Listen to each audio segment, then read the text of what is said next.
अल्हम्दुलिल्लाहि रब्बिल आलमीन वस्सलातु वस्सलामु अला रसूलिहिल करीम आऊज़ु बिल्लाहि मिनश शैतानिर रजीम बिस्मिल्लाहिर रहमानिर रहीम। अस्सलामु अलैकुम।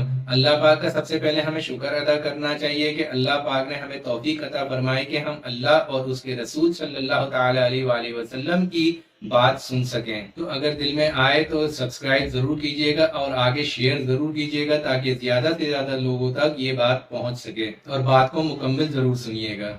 आज मैं आपको एक हदीस शरीफ पढ़ के सुनाता हूँ। नबी करीम सल्लल्लाहु अलैहि वसल्लम का इरशाद है, जो शख्स किसी मुसलमान की पर्दापोशी करता है, अल्लाह जल्ल शानहू दुनिया और आखिरत में इसकी पर्दापोशी फरमाते हैं, और अल्लाह ताला बंदे की मदद फरमाते हैं जब तक वो अपने भाई की मदद करता है। अल्लाह पाक का बहुत करम है, अल्लाह पाक का बहुत एहसान है कि अल्लाह पाक ने सबसे पहले एक इंसान की दूसरे इंसान के दिलों के राज की पर्दापोशी फरमा के रखी हुई है कि किसी एक के दिल में किसी दूसरे के लिए अच्छाई चल रही है या बुराई चल रही है या साजिश चल रही है या कोई फितना चल रहा है, अल्लाह पाक ने एक की दूसरे के दिल से पर्दापोशी फरमाई हुई है। वरना इस आज के फितने के दौर में हम इंसान एक दूसरे के अगर दिल के राज जान जाते तो खुदा न खास्ता हम एक दूसरे के कत्लो गारत गिरी में आ चुके होते हैं। और पर्दापोशी है क्या? पर्दापोशी किसी के भी सीक्रेट्स, किसी के भी मामला जो वो हमें खुद से बताता है या हमें उसके बताने के बगैर भी मालूम हो जाते हैं, तो वो अपने दिलों में एज अ सीक्रेट अपने पास रखें, ना कि हम किसी दूसरे के ऊपर उसके राज अफशा करते रहें।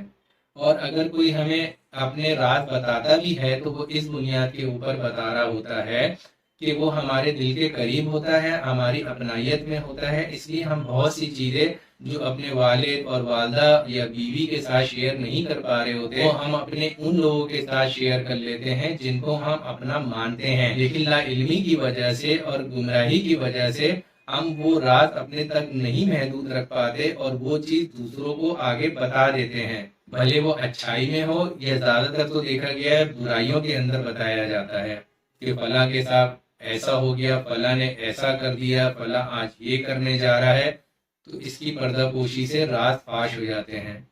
तो कोई भी शख्स किसी एक इंसान की पर्दापोशी फरमाता है तो अल्लाह पाक उसकी पर्दापोशी कब फरमाएंगे? आखिरत वाले दिन फरमाएंगे, जिस दिन अल्लाह पाक हमारा हिसाब किताब हमारे सामने खोल के रख देंगे। तो अल्लाह पाक भी तो हमारी पर्दापोशी फरमाएंगे, और अगर किसी ने किसी की पर्दापोशी फाश की तो अल्लाह पाक उसके राज दुनिया में भी खोल देगा और आखिरत में भी खोलेगा, जो जिल्लत का बायस बनेगी दुनिया और आखिरत दोनों के लिए।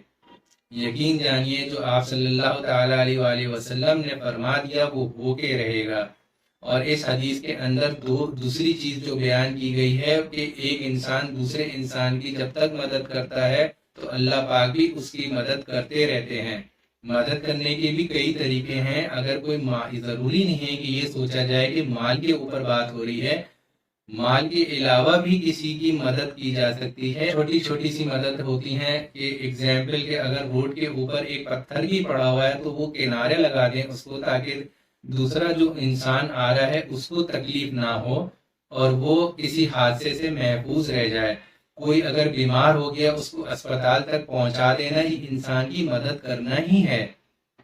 और किसी को मशवरा देना, किसी को बुराई से रोकना, किसी को कुछ समझाना तन्हाई में, ये भी मदद के तरीके हैं। और जब तक हम मदद किसी की करते रहेंगे मुसलमान की, तो अल्लाह पाक हमारी मदद करते रहेंगे। ये तो बहुत छोटी छोटी सी चीजें हैं मदद की, तो हम डेली जिंदगी का हिस्सा बना सकते हैं और इस पर आसानी से अमल भी कर सकते हैं। किसी एक नेकी को भी छोटा ना समझिए, क्योंकि वो हमारी आखिरत के दिन हमारी जरिए निजात बन सकती है। अल्लाह पाक से दुआ है कि जो भी कहा और सुना अल्लाह पाक हमें उस पर अमल की तौफीक अता फरमाए, और मुझसे अगर कहने में कोई गलती कोताही हो गई हो तो अपनी रहमत से अल्लाह पाक उसे माफ फरमाए। इस उम्मीद के साथ कि इंशाअल्लाह फिर मुलाकात होगी, दुआओं की दरख्वास्त के साथ। जज़ाकल्लाहु खैर। अस्सलामु अलैकुम।